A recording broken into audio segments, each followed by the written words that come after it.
ये 11 रुद्र है। एक बार देवताओं में राक्षसों में युद्ध हुआ तो कश्यप ऋषि सभी देवताओं के पिता हैं, उन्होंने काशी में जाकर के तपस्या की। तब भोलेनाथ प्रकट होकर के कश्यप ऋषि के कहने पर उनके पुत्र के रूप में जन्म लिया माता सुरभि से, जो गौ माता के रूप में जानी जाती है। इसलिए गौ माता की पूजा होती है, क्योंकि वो देवताओं की माता है और राक्षसों का विनाश किया, देवताओं की रक्षा की, धर्म की स्थापना की। इसलिए यहाँ इनकी जन कल्याण के लिए इनकी स्थापना हुई है। जो भाव श्रद्धा के साथ आते हैं, इनके दर्शन करते हैं, भगवान बोला तो उनका कल्याण करते हैं, उनकी मनोकामना पूर्ण करते हैं। तो बोलिए एकादश रुद्रों की जय। 11 रुद्र हैं। देखिए ये कपालिनी नमः, ये पहला रुद्र है। ये जो है पिंगलाय नमः, ये दूसरे रुद्र हैं। और ये तीसरे रुद्र हैं भीमाय नमः। अच्छा जी।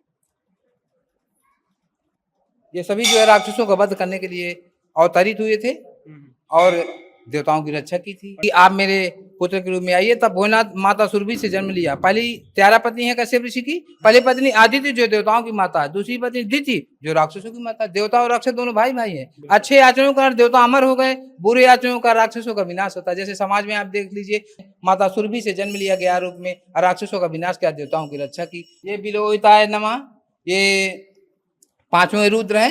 और शास्ते ये 6वें रुद्र है। ये 5 मुख्य हैं। अच्छा जी। हाँ जी, हाँ जी, हाँ जी। वास्तव में भोलेनाथ का रूप पंचमुखी ही है। ये जो है 7वें रुद्र है, अजपादाय नमः, ये 7वें रुद्र है। अहिर्पुण्याय नमः, ये 8वें रुद्र है। नमः, ये तो भोलेनाथ है, चाहे 11 में हो जाए, चाहे 21 में हो जाए। इनके हजारों नाम है और हजारों रूप बदल सकते हैं। और ये चंडाय नमः, ये 10वें रूप है। इनका देखिए विकराल रूप। ये भवाय नमः, ये 11वां रुद्र है। 11वां। हाँ जी, ये 11 रुद्र है। उज्जैन के महाकाल देखिए, इनका वास्तव रूप 5 मुख के हैं महाकाल। सोमनाथ पहला ज्योतिर्लिंग, सबसे पहले अपने भारत में आए थे सोमनाथ। अच्छा, चंद्रमा के द्वारा आए थे। ये ज्योतिर्लिंग है मल्लिकार्जुनाय नमः। मल्लिकार्जुनाय का अर्थ क्या होता है? मल्लिका कहते हैं माता पार्वती जी को। तीसरे ज्योतिर्लिंग है उज्जैन के महाकाल, जो पूरे विश्व में फेमस है महाकाल। अब ये चौथे ओमकारेश्वर। इनकी महिमा ये है कि नर्मदा नदी के किनारे हैं, इंदौर में नर्मदा नदी के किनारे। हाँ जी, एमपी में, मध्य प्रदेश में। ये 5वें ज्योतिर्लिंग है और धाम भी है। धाम भी है। हाँ जी, ये जो है बाबा बैद्यनाथ धाम है। ये पहले बिहार में थे, अब ये झारखंड में हो गए हैं। 8वां ज्योतिर्लिंग है भीमा शंकर। ये भीम शंकर नाम के राक्षस का वध किया था भोलेनाथ, तो उनके नाम से स्थापित है। ये रामेश्वर धाम है। ये भगवान श्री राम जी की स्थापना की हुई है। जब लंका पर चढ़ाई तक की भगवान श्री राम जी ने, तब जो है भोलेनाथ की स्थापना की। तो जहाँ भगवान श्री राम जी ने स्वयं अपने हाथों से स्थापना की हो तो धाम बन गया रामेश्वर धाम। ये है 8वें ज्योतिर्लिंग है। ये नागेश्वर गुजरात में। ये एक सेठ जी की देन है। देखिए, वो चाहे सेठ जी हो, व्यापारी हो, चाहे वो ब्राह्मण देवता हो, कोई भी हो। 9वां ज्योतिर्लिंग, इनकी महिमा की कोई अंत नहीं है इनकी महिमा का। ये काशी विश्वनाथ है। 10वां ज्योतिर्लिंग है त्र्यंबकेश्वर नासिक। ये गौतम ऋषि और माता अहिल्या की देन है। ये जो है केदारेश्वर धाम है, ये भी धाम है और ज्योतिर्लिंग भी है। ये 11वां ज्योतिर्लिंग है और धाम भी है। ये भगवान विष्णु ने प्रार्थना किया था भगवान भोलेनाथ से कि आप यहाँ आइए, आप यहाँ पधारिए, आप यहाँ जो है निवास करिए और भक्तों का कल्याण करिए। और ये हैं घुसमेश्वर महाराज जी। ये घुसमा नाम की एक ब्राह्मण स्त्री थी, उसके पुत्र नहीं हो रहे थे। वो प्रतिदिन मिट्टी का शिवलिंग बना करके पूजन करती थी तालाब में, और ऐसा करने से भोलेनाथ की कृपा से उसके एक पुत्र हुआ। मिट्टी की जो शिवलिंग होते हैं उनको पार्थिव शिव बोलते हैं। हाँ जी, पार्थिव शिव बोलते हैं। तो उसका एक विधान होता है, अंगूठे से छोटा नहीं होना चाहिए और एक बीता से बड़ा नहीं होना चाहिए। 11 रुद्र रूप ਤੇ 12 ज्योतिर्लिंग ਤੁਹਾਨੂੰ ਅਸੀਂ ਦਰਸ਼ਨ ਕਰਾਏ ਨੇ, ਤੇ ਤੁਸੀਂ ਚਾਹੁੰਦੇ ਹੋ ਵੀ ਤੁਸੀਂ ਦੇਖਣਾ ਚਾਹੋਗੇ ਤਾਂ ਤੁਸੀਂ ਇੱਥੇ ਆ ਸਕਦੇ ਹੋ शिवता मंदिर हम्बड़ा रोड पे। और आइए आज इस जो है लाडोवाल हम्बड़ा रोड में बग्गा कला शिव धाम में जहाँ आए हैं आज, जहाँ 12 ज्योतिर्लिंग और 11 रुद्र हैं। 11 रुद्र जो पूरे पंजाब में कहीं नहीं है और 12 ज्योतिर्लिंग भी पूरे पंजाब में कहीं नहीं है। ये 11 रुद्र है। एक बार देवताओं में राक्षसों में युद्ध हुआ तो कश्यप ऋषि सभी देवताओं के पिता हैं, उन्होंने काशी में जाकर के तपस्या की। तब भोलेनाथ प्रकट होकर के कश्यप ऋषि के कहने पर उनके पुत्र के रूप में जन्म लिया माता सुरभि से, जो गौ माता के रूप में जानी जाती है। इसलिए गौ माता की पूजा होती है, क्योंकि वो देवताओं की माता है। और राक्षसों का विनाश किया, देवताओं की रक्षा की, धर्म की स्थापना की। इसलिए यहाँ इनकी जन कल्याण के लिए इनकी स्थापना हुई है। जो भाव से दक्ष आते हैं, इनके दर्शन करते हैं, भगवान बोला तो उनका कल्याण करते हैं, उनकी मनोकामना पूर्ण करते हैं। तो बोलिए एकादश रुद्रों की जय। जय। ਤਾਂ ਪੰਡਤ ਜੀ ਆਓ ਸਾਨੂੰ ਅੱਗੇ ਚੱਲਦੇ ਹਾਂ ਆਪਾਂ ਨਾਲੇ ਦਰਸ਼ਨ ਕਰਦੇ ਹਾਂ बहुत सुंदर। रुद्र रूप दे जी। ये आज जो है भोलेनाथ की ही कृपा हुई है आप लोगों के ऊपर कि इन्होंने आज आपको दर्शन देने के लिए आज आपको यहाँ बुलाया। ये 11 रुद्र हैं, देखिए ये कपालिनी नमः, ये अच्छा पहला रुद्र है। और दूजे पंडित इसकी इस रूप की महिमा क्या है? इनकी सभी की महिमा बराबर है। अच्छा जी। ये 11 रुद्र सिर्फ राक्षसों का वध करने के लिए इन्होंने अवतार लिया था। अवतार लिया था, भगवान जन्म नहीं लेते, अवतार लेते हैं, प्रकट होते हैं। तो इन्होंने 11 रूप में प्रकट हुए थे। तो इनकी किसी की महिमा कम और ज्यादा हम नहीं कह सकते, क्योंकि सभी भोलेनाथ के ही रूप हैं। तो बिल्कुल अब किस रूप को हम ज्यादा कहते हैं, किस रूप को हम कम कहते हैं, इसलिए इनकी समानता हम कहेंगे कि ये समानता है सभी रुद्रों में। ये जो है पिंगलाय नमः, ये दूसरे रुद्र हैं। और ये तीसरे रुद्र हैं भीमाय नमः। अच्छा जी। ये सभी जो है राक्षसों का वध करने के लिए अवतरित हुए थे और देवताओं की रक्षा की थी। पंडित जी उस कहानी का बताओ जो जिस कारण के लिए ये मिस एक बार देवताओं में राक्षसों में युद्ध हुआ, देवता हार गए, राक्षस जीत गए, राक्षसों का अधिकार हो गया स्वर्ग में। तब जो देवताओं के राजा इंद्रदेव हैं वो हार गए, इधर उधर कंदराओं में गुफाओं में छुपने लगे। तब जो है देवताओं के पिता कश्यप ऋषि हैं, उन्होंने अपने पुत्र से इंद्र से कहा कि आप ध्यान रखिए, मैं इसका उपाय करूंगा। और वो गए काशी। उन्हीं को कहते हैं कुंभ ऋषि, उन्हीं को अगस्त ऋषि, उन्हीं को कश्यप ऋषि बोलते हैं, जो सभी देवताओं के पिता हैं। क्या बात। काशी गए, काशी में भोलेनाथ का निवास है।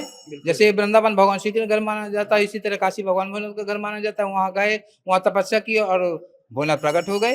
बोले वरदान मांगिए, आप किस उद्देश्य किस कामना से आपने हमारी तपस्या की। कश्यप ऋषि ने हाथ जोड़ करके कहा कि हे भोलेनाथ, मेरे पास ऐसे पुत्र नहीं है जो योद्धा हो, जो शक्तिशाली हो, जो राक्षसों का विनाश कर सके, देवताओं की रक्षा कर सके। मैं चाहता हूँ कि आप मेरे पुत्र के रूप में आइए, राक्षसों का विनाश करिए, देवताओं की रक्षा करिए। तो कश्यप ऋषि ने हाथ जोड़ करके कहा कि आप मेरे पुत्र के रूप में आइए। तब भोलेनाथ माता सुरभि से जन्म लिया। पहली 13 पत्नी है कश्यप ऋषि की। पहली पत्नी आदित्य जो देवताओं की माता है, दूसरी पत्नी दिति जो राक्षसों की माता है। देवता और राक्षस दोनों भाई भाई हैं। अच्छे आचरणों का देवता अमर हो गए, बुरे आचरणों का राक्षसों का विनाश होता है। जैसे समाज में आप देख लीजिए, जो अच्छा काम करते हो आगे बढ़ते, जो बुरा काम करते हैं अंतिम में उनका विनाश होता है। तीसरी पत्नी सुरभि जो गौ माता के रूप में जानी जाती है, इसलिए गौ माता की पूजा होती है, क्योंकि वो देवताओं की माता है। तब भगवान भोलेनाथ ने माता सुरभि से जन्म लिया 11 रूप में, राक्षसों का विनाश किया, देवताओं की रक्षा की, जन कल्याण के लिए यहाँ की स्थापना हुई है। जो भाव से दक्ष आते हैं, इनके दर्शन करते हैं, भगवान भोलेनाथ उनका कल्याण करते हैं। तो बोलिए एकादश रुद्रों की जय। ये सभी ਜੀ ਆਪਾਂ ਹੁਣ ਅੱਗੇ ਚੱਲਦੇ ਹਾਂ ਜੀ ਹੈ ਨਾ ਇਹਨਾਂ ਬਾਰੇ ਵੀ ਸਾਨੂੰ ਦੱਸੋ ਮਿਸ ये बिलोहिताय नमः, ये 5वें रुद्र हैं। पांचवें रुद्र। हाँ जी। और शास्ते ये 6वें रुद्र हैं। ये 5 मुख के हैं। अच्छा जी। हाँ जी, हाँ जी, हाँ जी। पांचमुखी रूप है ना ये? वास्तव में भोलेनाथ का रूप पंचमुखी ही है। अच्छा जी। 5 नेत्र 5 मुख और 15 नेत्र। 15 नेत्र। हाँ जी। इनके जो है जैसे ब्रह्मा जी को बोलते हैं चतुरानंद, लेकिन एक समय ब्रह्मा जी भी पंचानंद थे। अच्छा जी। उनके भी 5 मुख थे, लेकिन 5वें मुख से उन्होंने एक बार भोलेनाथ की बुराई की थी, तो काल भैरव ने उनका 5वां शीश काट दिया था। भोलेनाथ ने जिसने बुराई की उसको जीवन भर, या जैसे राजा दक्ष ने बुराई की तो शीश कटा। वही जब बकरे का शीश लग सकता तो क्या भोलेनाथ वही शीश नहीं लगा सकते? लेकिन हमेशा याददाश्त के लिए कि एक सब कोई देखे जाने कि इसने एक बार शिव जी की निंदा की थी, बुराई की थी, उसका परिणाम ये है कि शरीर तो पूरा इसका मनुष्य का है, लेकिन इसका सर, इसका मुख बकरे का है। जिस इंसान के सर में बकरा का लगा होगा वो कैसा होगा? तो यह तो आप जानते ही हैं। ये तो भोलेनाथ की महिमा है। तो भोलेनाथ की जो बुराई करता ना, उसका कभी अच्छा नहीं हुआ ना होगा। ये कौन सा रुद्र रूप है जी? ये जो है 7वें रुद्र है, अजपादाय नमः, ये 7वें रुद्र हैं। और ये अहिर्बुन्याय नमः, ये 8वें रुद्र हैं। ये टोटल 11 रुद्र हैं। टोटल 11 रुद्र हैं। ये 11 रूप में ही अवतरित हुए थे। ये शंभो नमः, ये तो भोलेनाथ है, चाहे 11 में हो जाए चाहे 21 में हो जाए। बिल्कुल जी। इनके हजारों नाम है और हजारों रूप बदल सकते हैं। ये 3 मुखी है जी? हाँ जी, ये 3 मुखी है। 9 रुद्र। और ये चंडाय नमः, ये 10वें रूप है।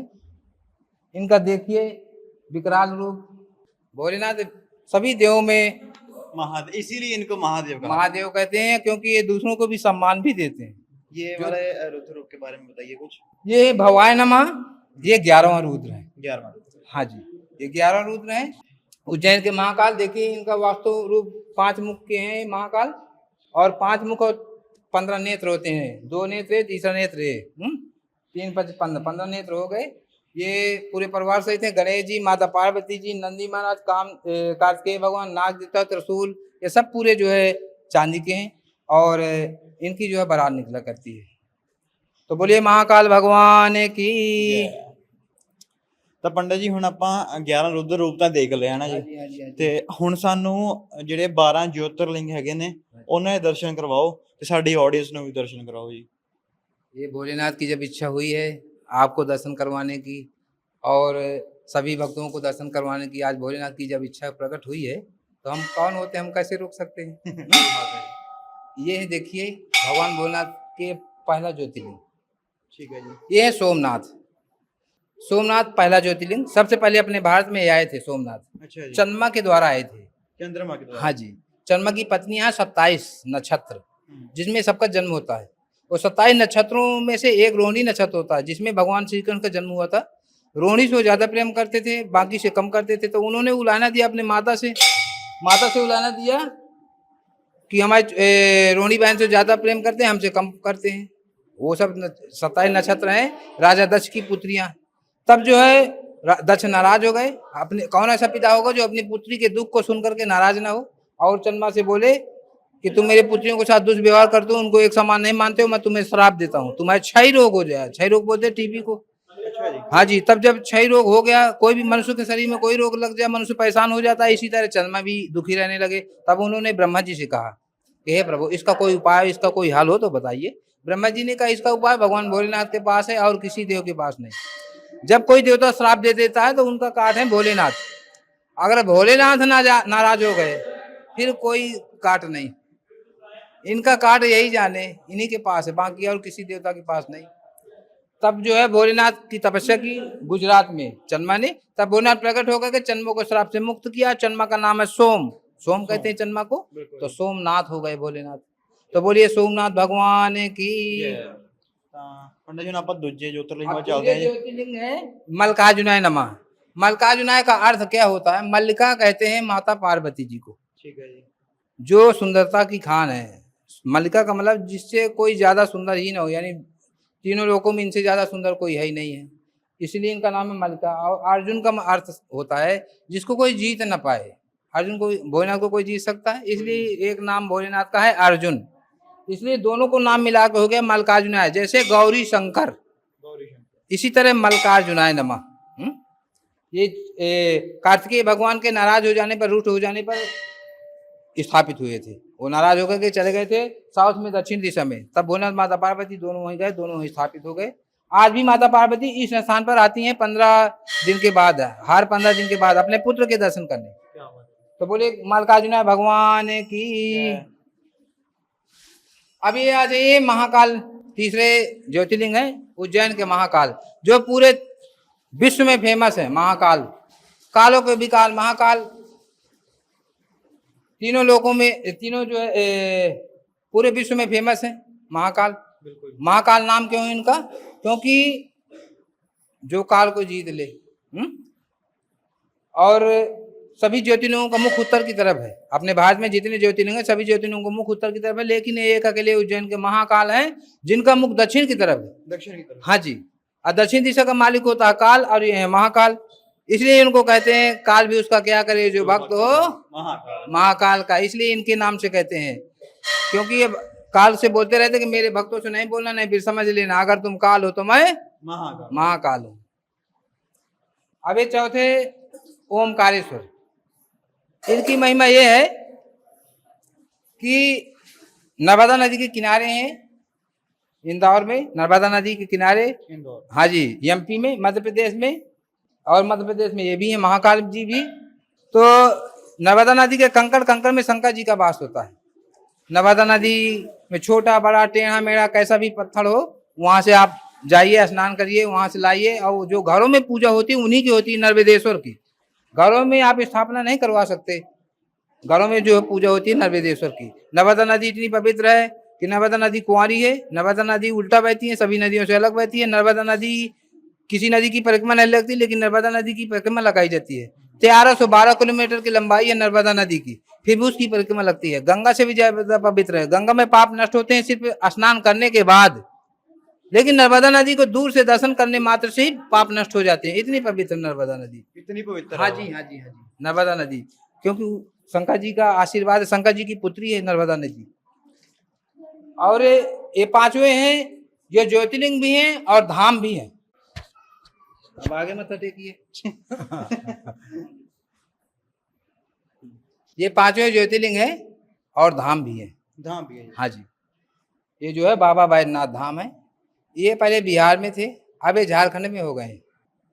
ठीक है जी। ये रावण की देन है। रावण को घर ले जाना चाहते थे लंका, लेकिन घमंड के कारण नहीं ले जा सके, रास्ते में ही स्थापित हो गए भोलेनाथ, तो धाम बन गया। बाबा बैद्यनाथ धाम बोलते हैं इनको।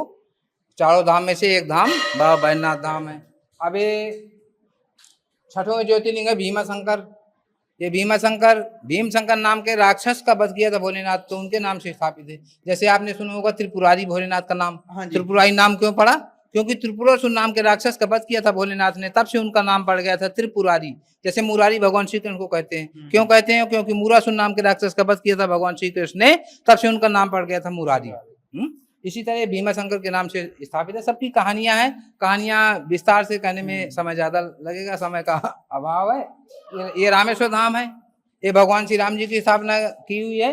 जब लंका पर चढ़ाई तक की भगवान श्री राम जी ने, तब जो है भोलेनाथ की स्थापना की।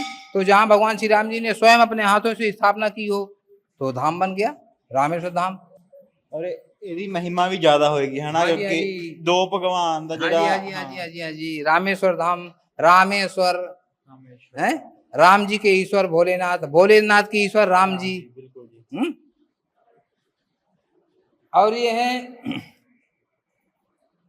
है आठवें ज्योतिर्लिंग है। ये नागेश्वर गुजरात में। ठीक है जी। ये एक सेठ जी की देन है। देखिए, वो चाहे सेठ जी हो, व्यापारी हो, चाहे वो ब्राह्मण देवता हो, कोई भी हो, जिन्होंने भाव से, आर्त भाव से, दीन भाव से पुकारा है, उन्हीं की आवाज इनके कानों तक जाती है भोलेनाथ के, और उन्हीं की आवाज सुनते हैं भोलेनाथ, और उन्हीं का कल्याण करते हैं। नहीं, मत्था तो टेकने यहाँ बहुत आते हैं, लेकिन सबकी आवाज नहीं जाती। आवाज उन्हीं की जाती है जो आर्त भाव से, दीन भाव से पुकारता है। इसी तरह उन्होंने आवाज लगाई। एक राक्षस ने उनको डुबाना चाहा समुद्र में, तब उन्होंने आवाज लगाई भगवान भोलेनाथ को। भगवान भोलेनाथ के भक्त थे व्यापारी, तब भोलेनाथ प्रकट होकर के पाशुपत नाम के अस्त्र से वध किया राक्षस का, और सेठ जी की रक्षा की। और उनके कहने पर नागेश्वर नाम से स्थापित हो गए, वहीं समुद्र के किनारे गुजरात में। हाँ जी। और ये है नवा ज्योतिर्लिंग। इनकी महिमा की कोई अंत नहीं है, इनकी महिमा का। ये काशी विश्वनाथ है। संसार में ऐसी कोई जगह नहीं है जहां पर पापी पाप कर्म करके और मुक्ति पा जाए, लेकिन संसार में एक जगह है काशी। अगर काशी चला जाए भक्त और वहां उसकी मुक्ति, हाँ, मृत्यु हो जाए, तो उसको मुक्ति मिलती है। लेकिन ऐसे कैसे पता लगेगा कि मुक्ति हो गई?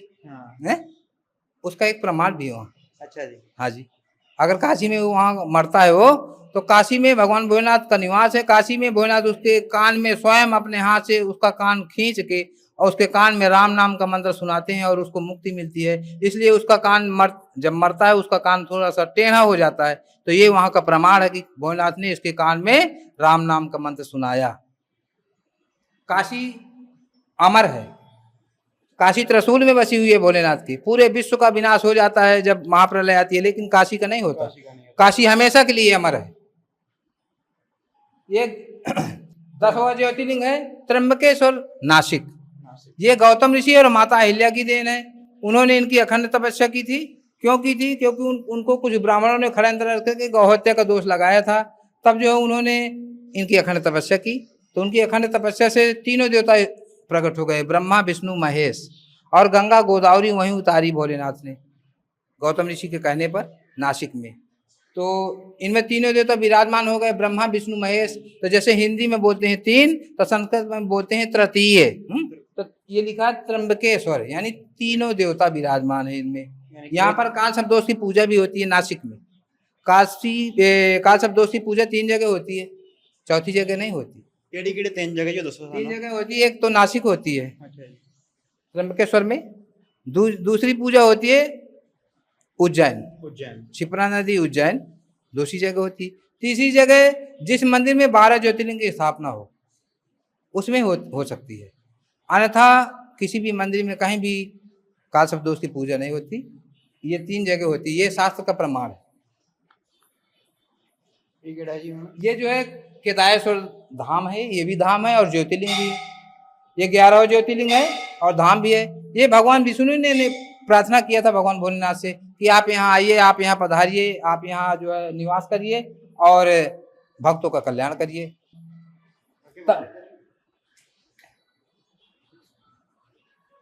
ने प्रार्थना किया कि आप यहाँ आइए, निवास करिए और भक्तों का कल्याण करिए। तो भगवान भोलेनाथ भगवान विष्णु के कहने पर निवास बना लिया यहाँ, और जहाँ भगवान विष्णु और भगवान भोलेनाथ के चरण पड़ गए तो धाम बन गया।